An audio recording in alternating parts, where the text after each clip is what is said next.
Order. Shaukat Adam to move the motion. Thank you, Madam Chair. Christian Joining, it's a real honour to serve under your chairship. Chair, honourable and right honourable members, the opening speech for today's important debate was written and completed yesterday. My arguments were factually and systematically constructed, and at the core of which was essentially the pursuit of truth with very little emotional rhetoric. I woke up this morning just before dawn, like millions of other Muslims around the world, to begin fasting for another day, with some food and some water. When news broke of yet another violation of yet another peace deal, as Israelis rained bombs on makeshift shelters, slaughtering men, women and children. Men, women and children who, may be like me, were preparing their day of fasting, only now never to see another sunset. The question is this, Madam Chair: have we provided these bombs, the parts for the aircrafts dropping these lethal bombs, and has our intelligence sharing led to the slaughter of a further 400 people last night?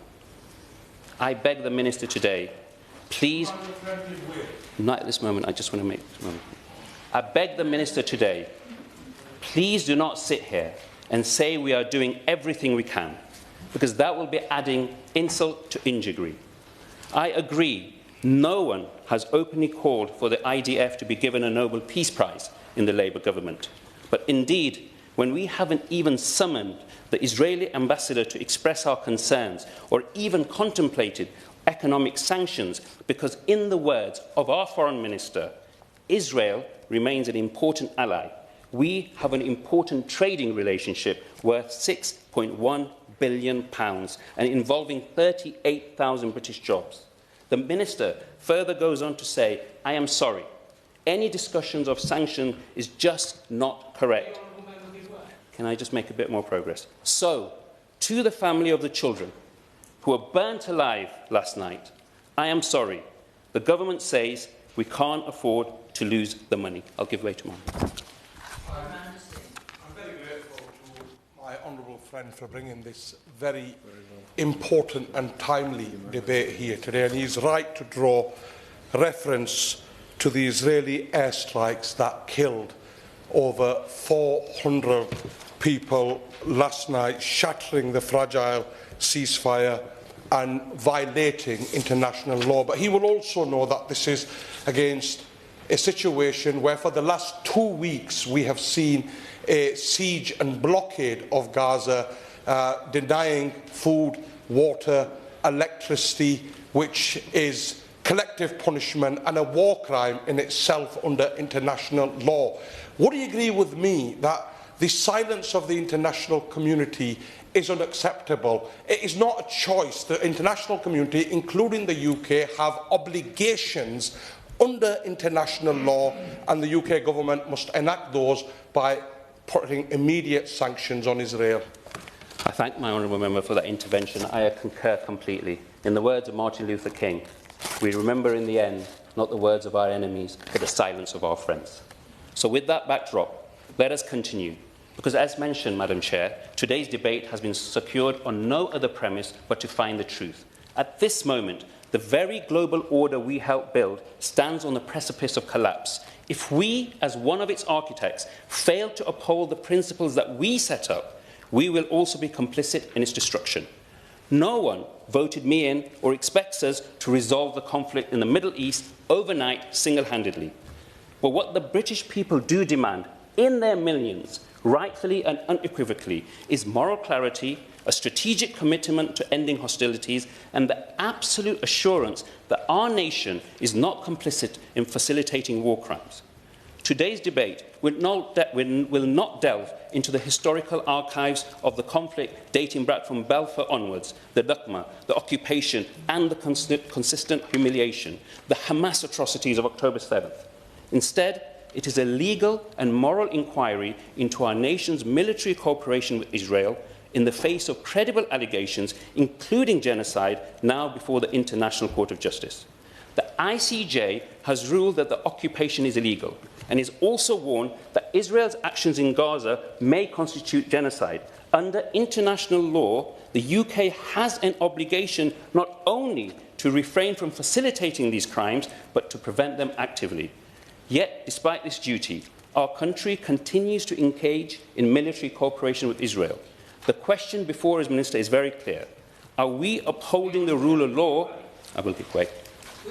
I thank the honourable gentleman for giving way. Does he not accept that the government has introduced arms export licence suspensions, which particularly target any weapons that might be of British origin that would be used in Gaza, but is attempting to balance that with the needs of the IDF to defend itself against acts of aggression, for instance, the Iranian missile attacks in other theatres in which the IDF is operating? I thank the member for the intervention, and that is something I will be leading on to now on the next stage. So the question is this very clear.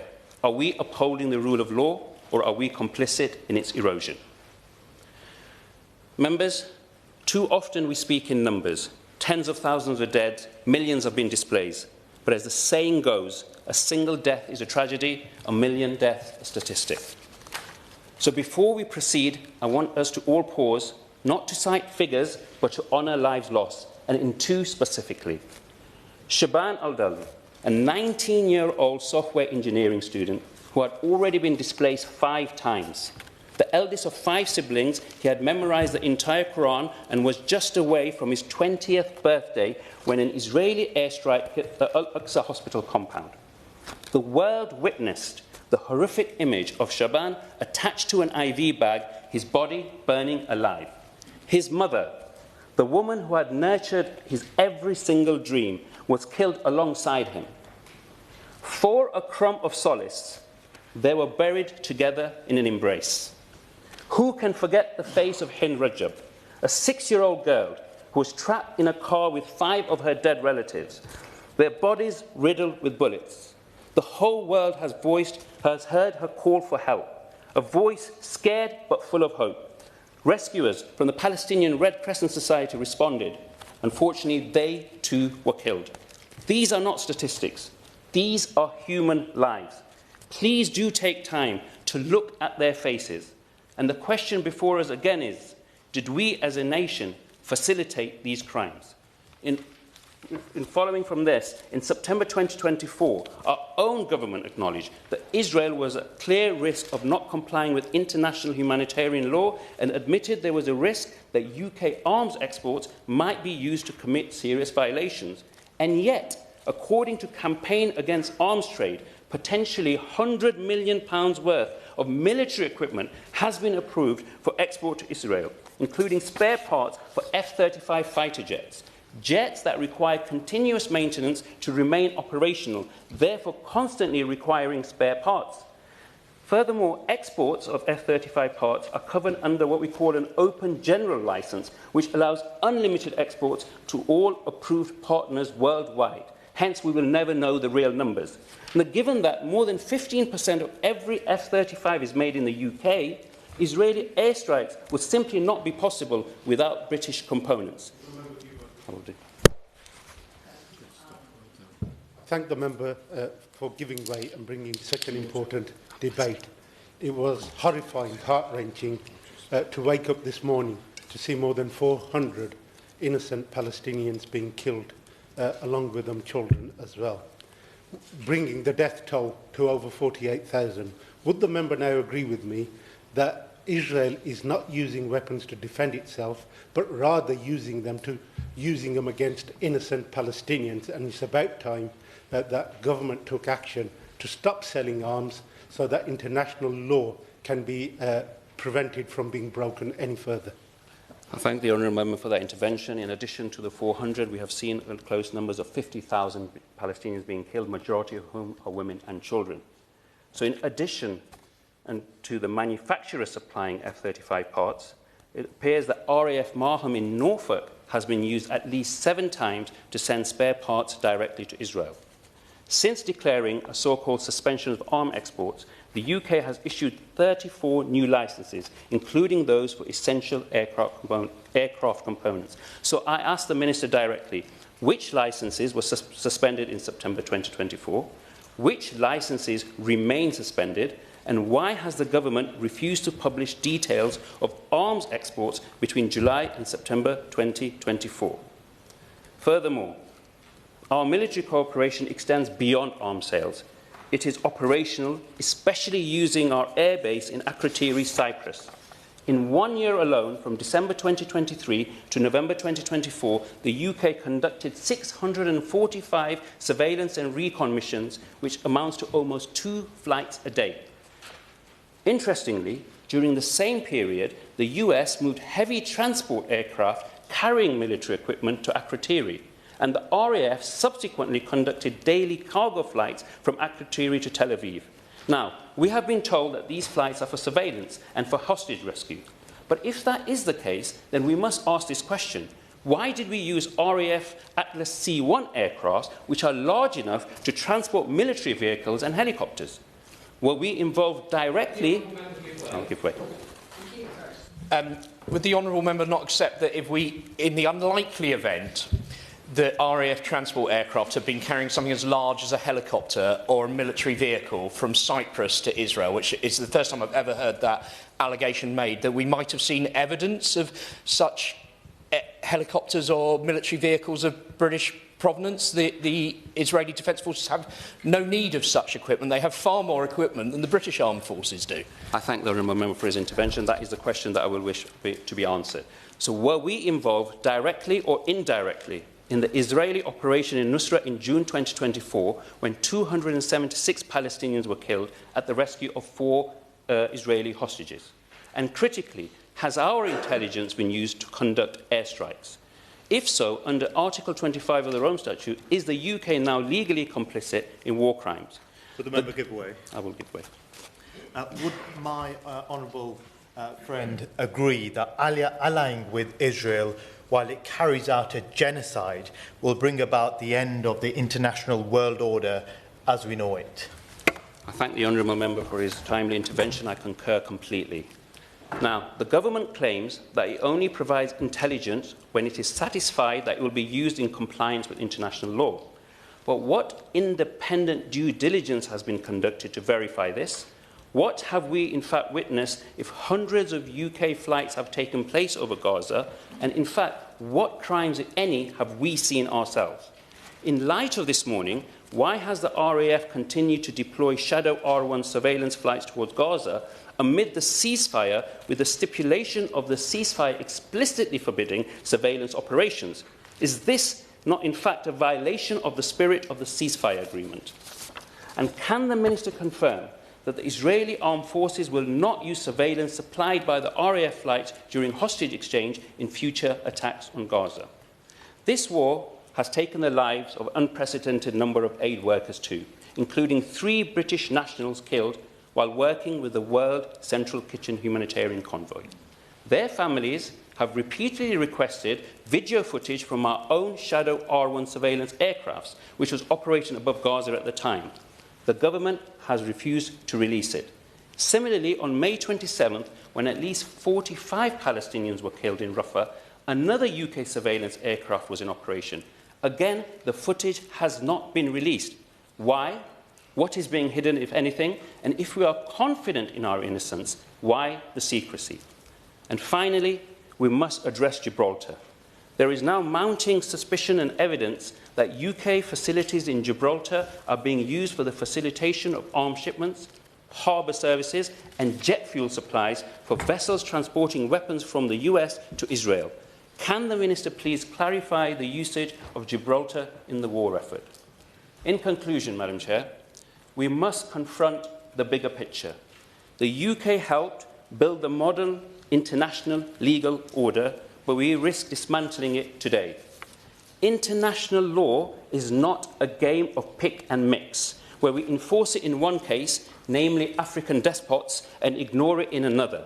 But allowing Israeli exceptionalism, we threaten to undermine the very concept of international law itself. Thank you.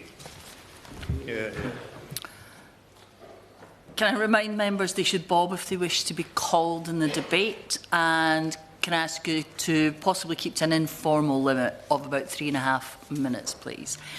Andy MacDonald.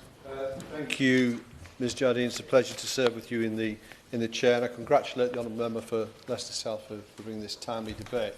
We're at a time where we need to consider the potential vicarious liability of the UK state in the military activities in Palestine and the Middle East. Ms Jardine, the murder of over 400 Palestinians in Gaza last night must outrage us all.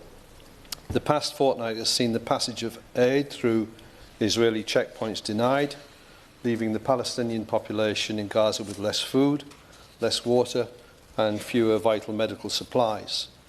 Israel's rejection of the ceasefire and its extreme military action overnight has escalated the killing of civilians, including women and children in Gaza.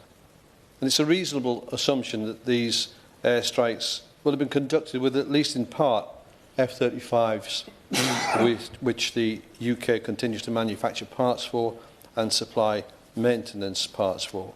And perhaps the Minister can clarify whether they were used, and they have, and on previous occasions. And despite the partial suspension of arms export licences to Israel, the government has left a deliberate loophole in place, allowing exports of F-35 parts to Israel via the global spare parts pool. In addition, the government has issued at least a further 34 arms export licences to Israel since the original suspension, more than it had originally blocked. And according to new arms export licensing data published by the Campaign Against Arms Trade, the data shows that this government approved an open licence for components for combat aircraft. This licence appears to be incompatible with its supposed commitment not to supply military equipment that could be used in Gaza.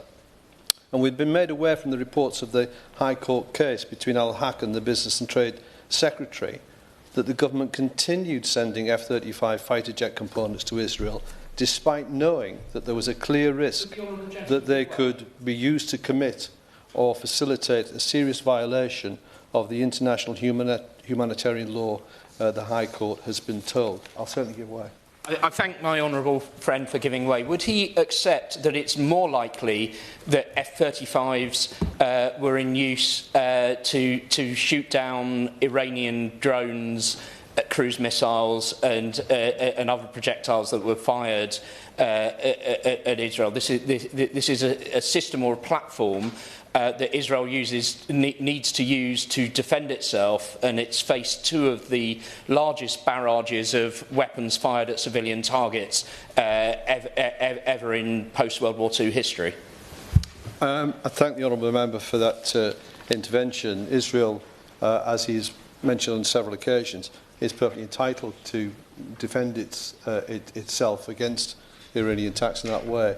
They could have all the arms that they would wish. They have the protection of other people from around that region. But the prerequisite is that it observes international humanitarian law in respect of the Palestinian people, that it vacates the illegally occupied West Bank if those are the conditions upon which it should be receiving support. Chair, since the government announced its partial suspension of arms export licences but maintained exports to the F-35 global supply pool, I've asked in the Chamber, in Westminster Hall and in written questions whether the government is engaging in discussion with F-35 partner nations on whether the supply of F-35s and spare parts to Israel could be suspended. There's been no effort to address this matter in this House other than to claim the government cannot take action on the global spares pool without bringing the F-35 programme into peril, which would have implications for international peace and security. Preventing UK arms exports, specifically F-35 jets, which are dropping £2,000 bombs on Gaza with UK-made components, from being used in war crimes by Israel against Palestinians is in no way a threat to international security in Ukraine or elsewhere. The US and the UK have actively constructed a false dichotomy where the lives of Palestinians are pitted against the lives of other civilians. continuing to transfer F-35 components to Israel is in violation of the UK's domestic and international legal obligations, which include the Strategic Export Licensing Criteria, the Arms Trade Treaty, the Geneva Conventions and the Genocide Convention. So can the Minister say whether the F-35 Joint Programme Office could control material movement based on part or number configuration, and would the UK consider raising with partner nations the need to temporarily suspend sales of parts to a nation that last night murdered several hundred civilians in Gaza?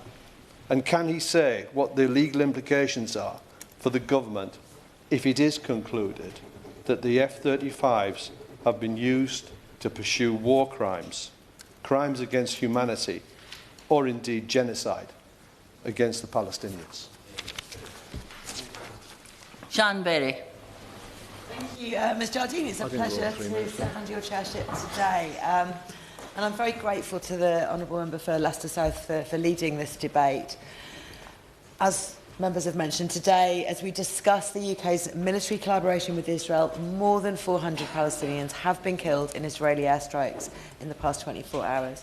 We can see in real time the consequences of this collaboration and who is paying the price. Families in Gaza are searching for their loved ones amongst rubble. The dead lie wrapped in stained white sheets. These are the ones who've paid the price.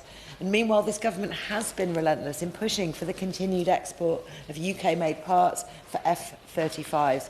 Today, the Minister must confirm whether any of these warplanes were involved in the attack on Gaza last night, and will he confirm whether UK-made parts enabled any of the bombings in recent days? And if so, will he acknowledge the UK's direct role in marking the official collapse of an already fragile ceasefire?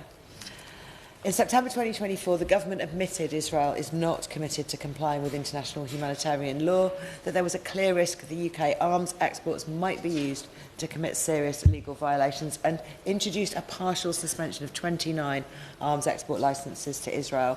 But exempted from this move was the UK's most financially significant and deadly export, the components for the F-35 jets, including bomb release mechanisms, which are still made in my constituency, despite the City Council's rejection of the company's presence in our city. Moreover, since the original suspension, the government has issued at least a further 34 arms export licences to Israel. So can the Minister confirm that we have now issued more new licences than we suspended when that minimal measure was taken? Alongside deadly arms licences, the UK has outsourced more of its complicity to its overseas territories and military bases. For example, the UK's base in Cyprus has been used by the UK, US and Germany to supply Israel with weapons, personnel and intelligence since October 2023. Meanwhile, I understand Gibraltar has continuously provided harbour services to vessels involved in supplying energy and supplies to Israel, and ministers should confirm this today in response to members' questions. And in written questions, ministers have flatly refused to answer questions about whether RAF Shadow R1 flights from Akrotiri in Cyprus into Israeli airspace have been instructed to collect surveillance footage for the purposes of hostage rescue or for any other purpose. This means further written questions are now deemed out of order, and the government is escaping any scrutiny. Chair, the UK can either reaffirm its commitment to human rights as a nation that upholds democratic values, or it can continue to aid and abet a state whose human rights abuses extend now to genocidal actions. It cannot do both. Imran Hussain. Oh, sorry, Brian Leishman. Thank you very much, Chair. And yes, it is both an honour and a pleasure to serve under your chairship today, Mrs Jardine. And thanks go to the honourable member for Leicester South for securing this debate today. From the outset, let me be absolutely clear about what is happening. Tens of thousands of Palestinians have been slaughtered in Gaza. Women and children account for the vast majority of the dead. Entire families have been wiped from existence. And what is left for those who survive? Starvation, disease, Homes and hospitals turned to rubble and dust, and now renewed airstrikes. Just last night, over 400 Palestinians were killed in Israeli bombings. That's not defence. That's annihilation and the attempted eradication of a people. And we, the United Kingdom, have obligations. Obligations under the Genocide Convention, obligations under international law, obligations under the most basic principles of being human beings. We say we are committed to upholding international law, but what does our country actually do? The government approving more arms export licences to Israel than it has suspended. The continued use of RAF Akrotiri to assist the transfer of US military cargo to Israel. Surveillance flights over Gaza gathering intelligence that could be aiding in the targeting of Palestinian civilians. And when the International Court of Justice ruled that genocide is, quote-unquote, plausible, the government should have cut all military ties with Israel. Instead, it has chosen to continue arming and enabling a regime that conducts annexation, apartheid, ethnic cleansing and genocide. Could my honourable friend give way? I will do. Thank you. I thank my honourable friend for giving way. Prior to last night's devastating attack, Israel routinely broke the ceasefire agreement declared on the 19th of January, blocking aid, cutting off electricity and water supplies. Would my honourable friend agree that these acts of genocide need to be recognised as such by the international courts and the UK government as well? I thank my honourable friend from Poole for his intervention, and I am in complete agreement. It's undeniable that these are war crimes, they're crimes against humanity, and it's acts of genocide. For every weapon part that the UK supplies, or every piece of intelligence we share, it makes us complicit. We must immediately suspend all arms sales, cease all military cooperation and impose economic and diplomatic sanctions, because anything less is just another stain on our history. An unforgivable betrayal of the Palestinian people, of who, let's be completely honest, we already owe a historical debt to. Mrs Jardine, I co-signed the letter to the Guardian newspaper from the Right Honourable Member for Islington North that called for an independent public inquiry on the UK's role in what has and continues to happen in Gaza. Many people are of the opinion that the government has taken decisions that breach international law, and these opinions won't be changed unless there is transparency and accountability. Thank you. I'm afraid I'll have to impose a formal time limit of 3 minutes to get through everybody, please. Jeremy Corbyn. Thank you, Ms Jardine, and I'm grateful to the member for Leicester South for securing this debate and the very authoritative way that he introduced it. Last night, 400 more people died in Gaza as a result of a direct bombardment in breach of the ceasefire, whilst at the same time Israel is denying access of food, water and supply of electricity to the people of Gaza, who are now going through the most ghastly time ever, on top of all the horrors they've been through in the past more than a year now, when so many, 69,000 are now known to be dead there, and more bodies are found every day that any rubble is cleared away. Those that survive will live forever with the survivors' guilt about how they survived when all their friends and family died around them. This is devastation beyond belief on live television all around the world, as we watch people being starved to death in front of our very eyes, when there is food aplenty just a few kilometres away, deliberately denied to them by a decision of Israel. That is a war crime. And I think we just have to be quite clear about this.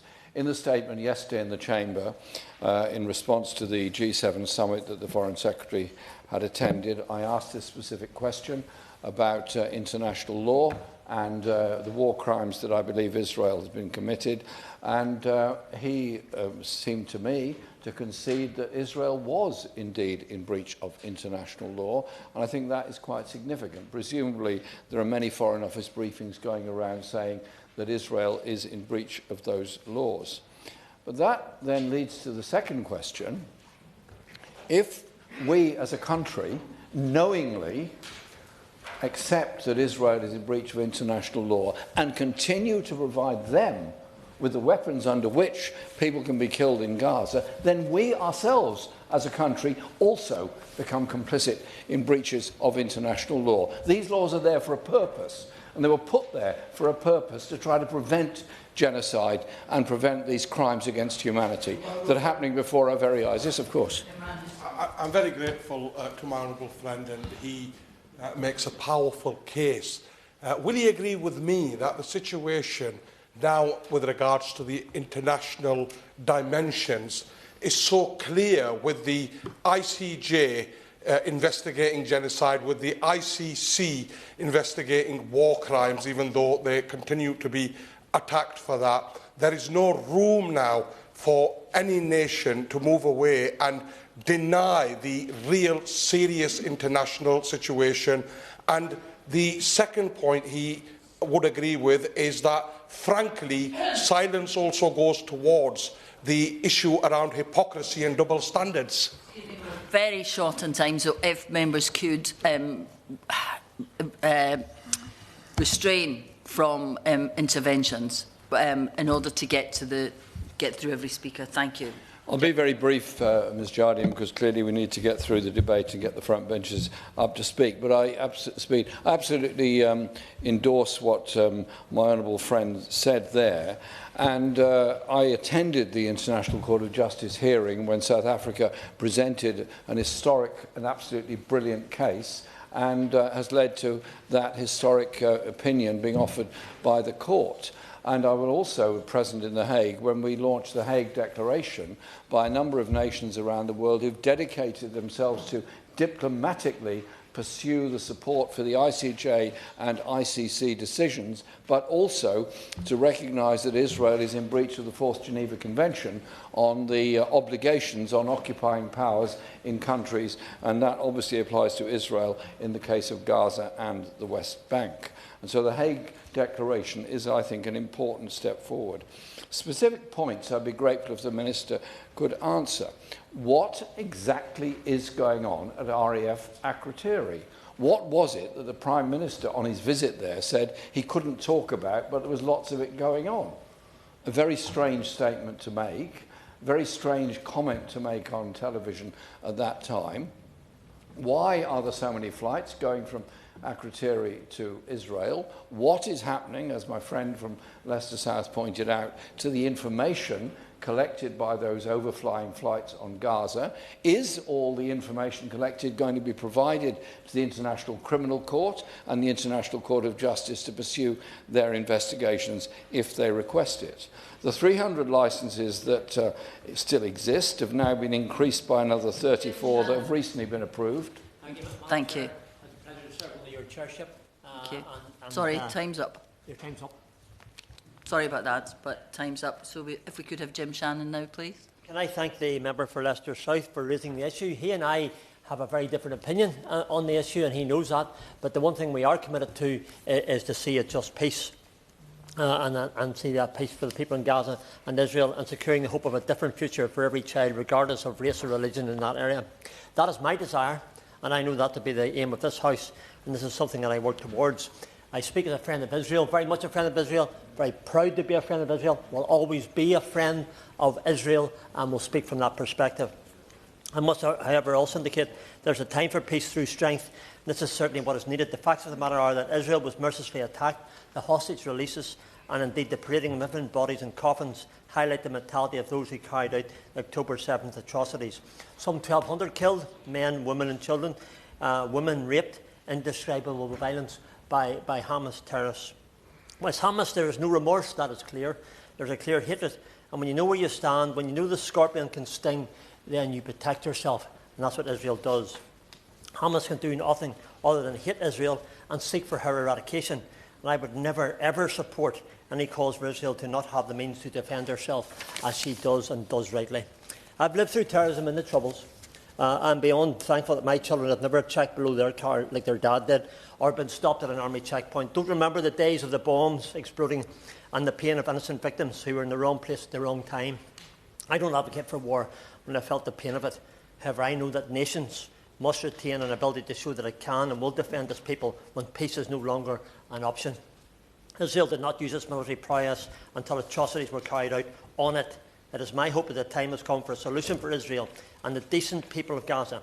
And I will support this, but I will never attempt to bring Israel to the negotiating peace table with a hand tied behind their back, whilst acknowledging that the hatred of Hamas has not abated, and therefore neither has the threat to Israel. I want peace, but I want a lasting peace. And this will not happen whilst Hamas retain any control or ability to carry out their desire. This is the same Hamas terrorists, of course, who hid behind in schools and hospitals, hide behind women's skirts. That's the sort of terrorists that they are, Hamas.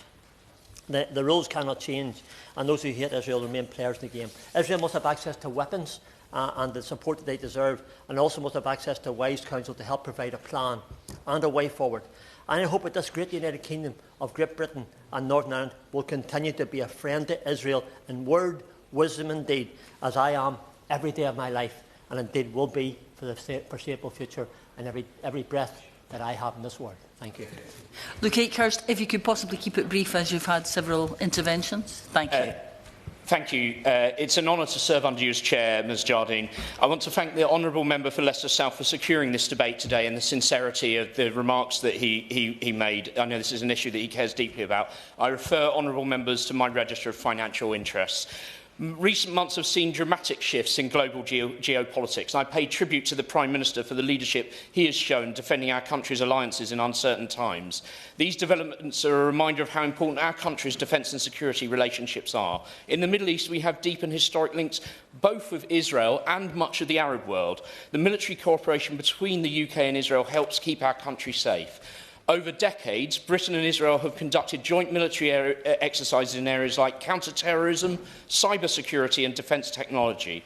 British troops have been kept safe thanks to cooperation with Israel's defence sector, particularly in unmanned aerial vehicles, missile defence and radar systems. The UK and Israel share intelligence on counter-terrorism and security threats posed by Iran, ISIS and other malign actors, both in the Middle East and at home. Indeed, it's my understanding what's actually been going on with the surveillance flights, that they are collecting intelligence relating to the hostages in Gaza, including Avinatan Orr, whose mother is British and has now been held captive for 528 days. I hope the Minister will be able to update us today on whether the UK will continue surveillance flights and to do everything we can to bring Avinatan home. UK-Israel defence cooperation strengthens our international alliances, most obviously through the F-35 programme, which some other honourable members have rather maligned today, which has created over 20,000 jobs in the UK. Can I ask for reassurance from the Minister there will be no change to the UK's participation in the F-35 programme, and that British-made parts will not be excluded from any of the other participants?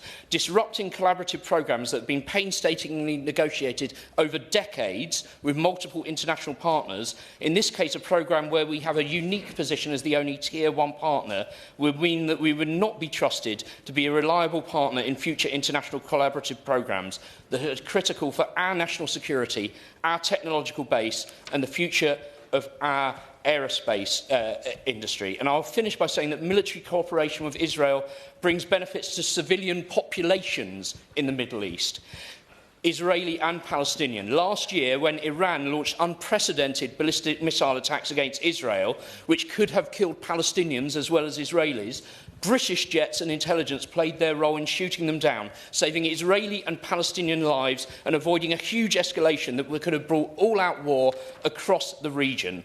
I look forward to hearing more from the Minister about how the government intends to strengthen our military cooperation with the Middle East's only democracy. Thank you. I'm afraid we're out of time now, but if Brendan O'Hara would like to intervene perhaps on the Minister, can we have the Liberal Democrat spokesperson, Helen Maguire, please? Thank you, Ms Jardine, and it's an absolute pleasure to serve under your chairship for the first time, and I congratulate the member for Leicester South on securing this very important debate this afternoon. So I want to start by saying that the return of Israeli strikes on Gaza is horrific for all Palestinians, for the remaining hostages and their families, and indeed the world. We need a return to the ceasefire now. I thank the honourable member for raising so many points that I wasn't aware of, and it would be good to hear the Minister's response on these particular issues. On arms exports, as early as April 2024, the Liberal Democrat leader, Sir Ed Davey, called for the UK government to suspend arms exports to Israel. Today, I want to reaffirm that position. The UK must immediately halt all arms exports to Israel. During Foreign Office questions in October, our Liberal Democrat Foreign Affairs spokesperson pushed the Minister to agree that the UK should cease all arms exports to Israel. In response, the Minister talked around the issue and gave no clear response. This is unacceptable and we need decisive action, not evasion.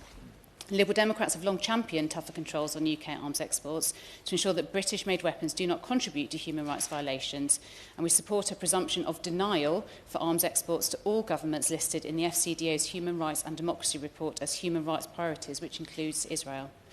Ultimately, the Liberal Democrats believe that only a political resolution based on a two-state solution can bring lasting peace, security and dignity to Palestinians and Israelis.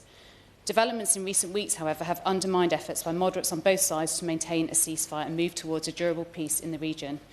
The Israeli government's decision to block the supply of aid into Gaza and its cutting of the electricity supply are unlawful and must be condemned unequivocally. It's crucial that we see a return to the ceasefire, its conditions respected by all sides and negotiations advance to agree on Phase 2. Electricity and essential supplies must flow into Gaza to alleviate the immense human suffering. Blocking aid threatens the lives of the millions of Gazans dependent on humanitarian assistance after the destruction of the past 17 months. The UK government must apply pressure to ensure a return to a ceasefire and supplies must resume without delay. Hamas must also move immediately to release the remaining hostages, including the bodies of those killed in captivity. The treatment of hostages at the hands of Hamas, both in captivity and during their release, has been despicable. It's also clear that the expansion of Israeli settlements in the West Bank is illegal and fuelling further tension, undermining the efforts of Israeli and Palestinian moderates to move towards peace. The government must outline concrete steps to put pressure on Prime Minister Netanyahu to address rising settler violence and the illegal expansions. Inaction on this issue must end. The Liberal Democrats have called for a ban on the import of goods from illegal settlements. An increasing number of our allies, including Spain, Norway and Ireland, have formally recognised a Palestinian state. It's also now time that the UK joins them. Recognition of Palestine on 1967 lines would send a strong signal that we are committed to a two-state solution and supporting the work of Israel and Palestinian moderates to this end. Given the calls by far-right Israeli ministers such as Smotrich for the annexation of the West Bank, the urgency of this recognition cannot be overstated. President Trump's return to the White House adds further layers of complexity and urgency. His reckless comments on the future of Gaza, including suggestions that Palestinians should be removed from the Strip, have inflamed tensions further. And it is crucial that the UK steps up and pushes for a diplomatic resolution that recognises both an Israeli and a Palestinian state. Recognising Palestine will also inject hope into the Palestinian society that having their own state is possible, which in turn would help wrestle control back from the extreme actors at the edges of Palestinian society. In conclusion, the UK must have a principled and strategic approach, halt arms exports to Israel, hold all parties accountable under international law and champion a two-state solution.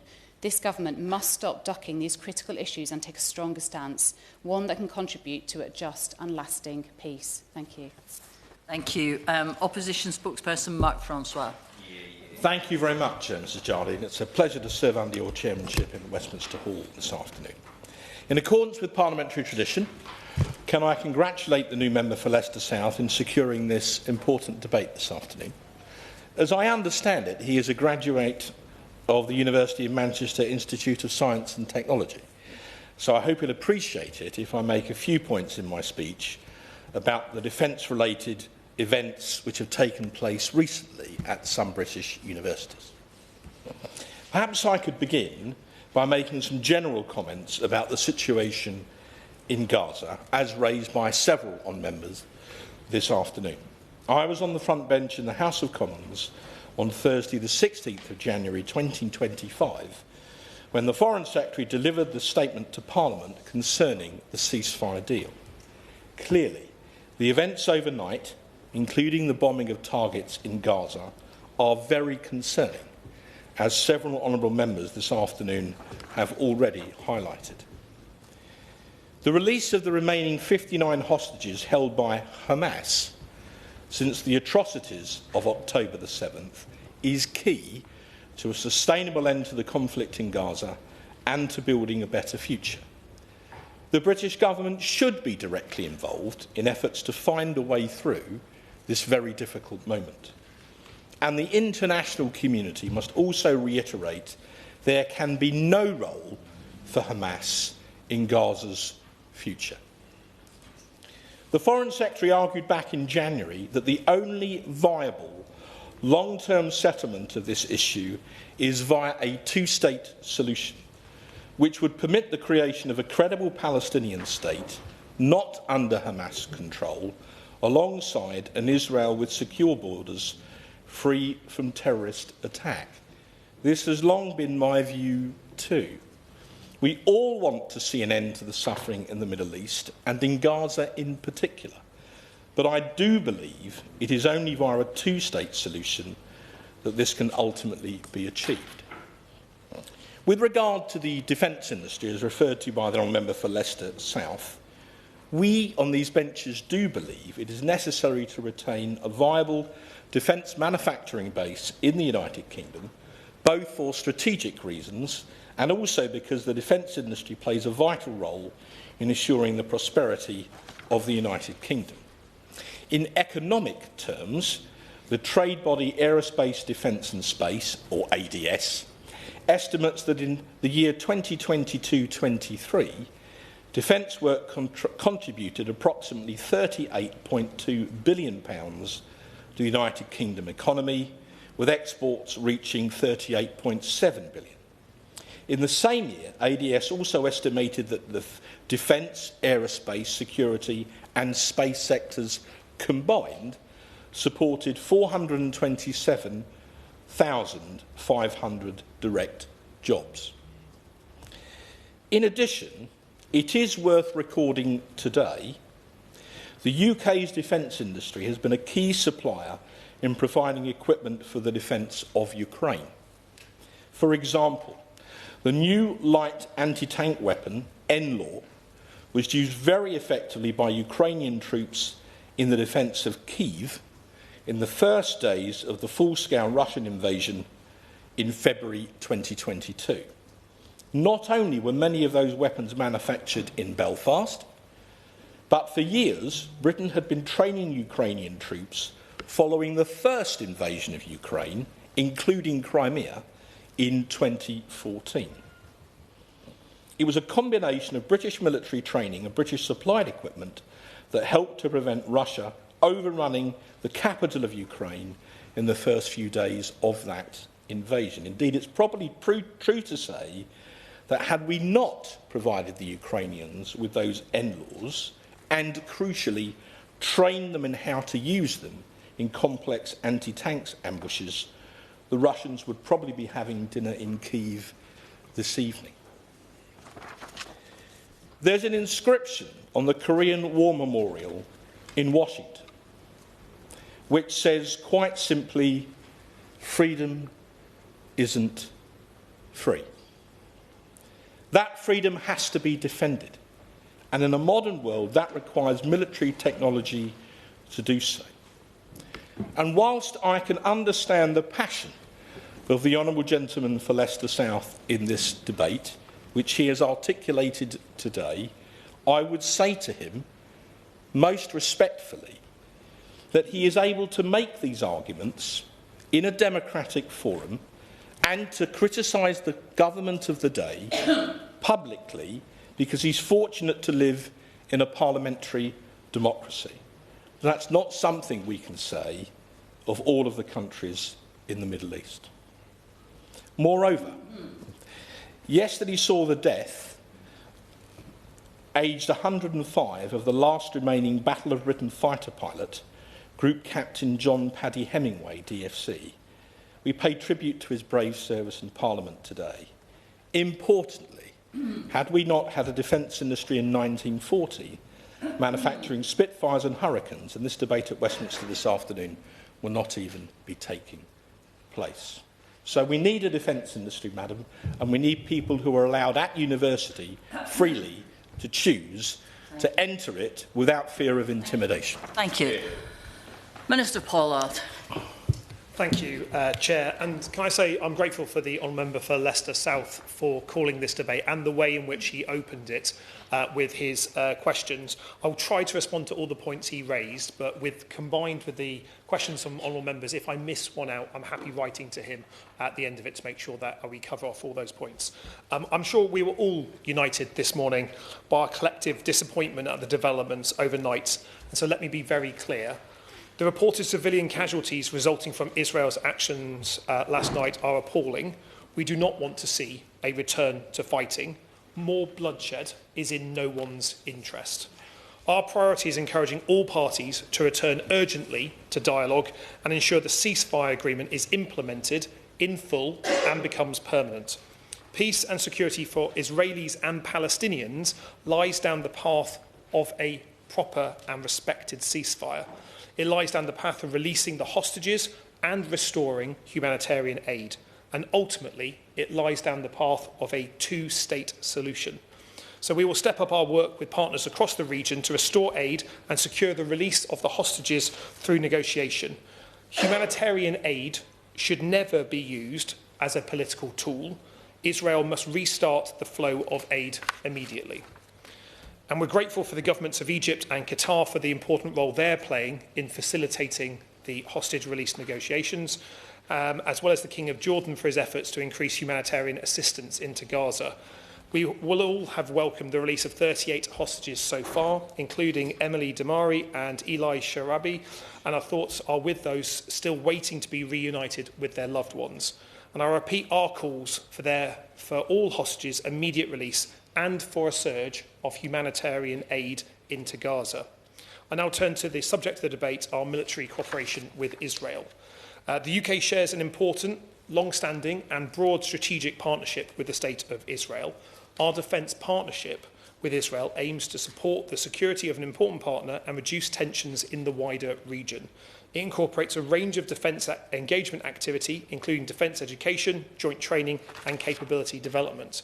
But in terms of our military cooperation, as mentioned by the Honourable Member for North Durham, the role our RAF played to thwart Iran's coordinated missile and drone attack on Israel in April 2024 and again in October 2024 demonstrated our commitment to Israel's security and our commitment to de-escalate regional tensions.